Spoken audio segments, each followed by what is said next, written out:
अलंकार में कोई भी दिक्कत है तो अब नहीं रहेगी। This video is for you. तो देखते हैं अलंकार क्या होता है। जो भी शब्द किसी भी वस्तु को अलंकृत करे, मतलब जो भी किसी चीज को सुंदर बना दे, जैसे कि हम लोग क्या करते हैं, ज्वेलरीज पहनते हैं ना, उसी तरीके से जब वर्ड को ज्वेलरी पहनाते हैं उसी को हम क्या कहते हैं, अलंकार। अलंकार के टू टाइप्स होते हैं, शब्द अलंकार, अर्थ अलंकार।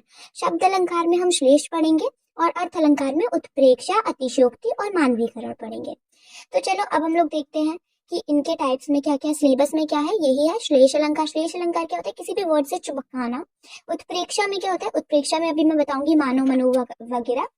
अतिशयोक्ति में क्या होता है, अतिशयोक्ति बढ़ा चढ़ाकर कहने को कहते हैं। और मानवीकरण, जब किसी भी प्राकृतिक चीज को हम इंसान का कार्य करते हुए दिखाएं तो उसको मानवीकरण कहते हैं। आपको कुछ भी नहीं करना पड़ेगा इसमें, आपको सिर्फ और सिर्फ कुछ चीजों को अंडरस्टैंड करना है, कुछ चीजों को पढ़ लेना है, इन स्लाइड्स को पढ़ लेना बस एक बार, और पूरा सिलेबस जो है आपका एकदम चुटकियों में कवर हो जाएगा। अब हम लोग देखते हैं कि क्या इसके टाइप्स हैं और हम इसको कैसे समझेंगे। चलो आगे देखते हैं कि उत्प्रेक्षा अलंकार। उत्प्रेक्षा अलंकार में क्या है, मानो, मनु, जनु आ गया तो ये क्या हो गया, उत्प्रेक्षा। जैसे नेत्र, मानो, कमल, मानो आ गया तो ये उत्प्रेक्षा है। नेक्स्ट चीज है अतिशयोक्ति अलंकार। अतिशयोक्ति में क्या होता है, बड़ा चढ़ाकर कहना। इसी में आ रहा है अतिशयोक्ति, मतलब अति ज्यादा ही कह देना किसी चीज के बारे में। इसका उदाहरण पढ़ लेते हैं। हनुमान की पूंछ में लग ना पाई आग, लंका सारी जग गई, गए निशाचर भाग। इसमें क्या हो गया कि ज्यादा बढ़ा चढ़ाकर इस बात को कह दिया गया है। कैसे बढ़ा चढ़ाकर कहा कि हनुमान की पूंछ में लग ना पाई आग, मतलब ये चीजें इंसिडेंट्स हुए हैं, लेकिन इसको क्या है, हम लोगों ने एक टाइप से अतिशयोक करके कह दिया, मतलब बहुत ज्यादा बढ़ा चढ़ाकर इस बात को कह दिया। नेक्स्ट होता है हमारा मानवीकरण अलंकार। मानवीकरण में क्या होता है, किसी भी प्राकृतिक चीज को इंसान का काम करते हुए दिखाते हैं तो उसी को कहते हैं मानवीकरण।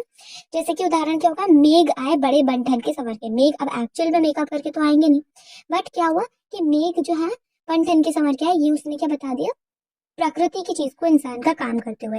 अब देखो श्लेष अलंकार मैंने लास्ट में इसलिए स्लाइड में रखा है, उसको हम थोड़ा अच्छे से समझेंगे क्योंकि श्लेष अलंकार में थोड़ी ज्यादा प्रॉब्लम्स आती रहती हैं। आई होप कि मानवीकरण अलंकार वगैरह सब समझ आ चुका है। तो अब हम लोग बढ़ते हैं श्लेष अलंकार की तरफ। श्लेष का मतलब ही चिपकना होता है, मतलब एक ही शब्द के साथ में जब एक से ज्यादा शब्द के अर्थ छुपे होते हैं उसी को हम श्लेष अलंकार कहते हैं। जैसे कि देखो, मंगन को देखे पट देत बार बार है, तो इसमें पट वर्ड पे फोकस करोगे तो पट का एक मतलब क्या होता है, दरवाजा, और दूसरा मीनिंग होता है पोशाक, मतलब कोई कपड़े वगैरह। तो आई होप कि ये चीज समझ आ चुकी है। अब एग्जाम्पल देखते हैं, मंगन को देखे पट देत बार बार है। ठीक है, ये चीज आप लोगों को आई होप समझ आ गया है। पट देत, पट का मतलब क्या है, दो चीजों में है। अब ये चैप्टर यहीं पे खत्म होता है। If you have any kind of doubt तो स्ट्रेस लेने की जरूरत नहीं है। We are always free to help you and you can just comment down all your doubts. So do subscribe.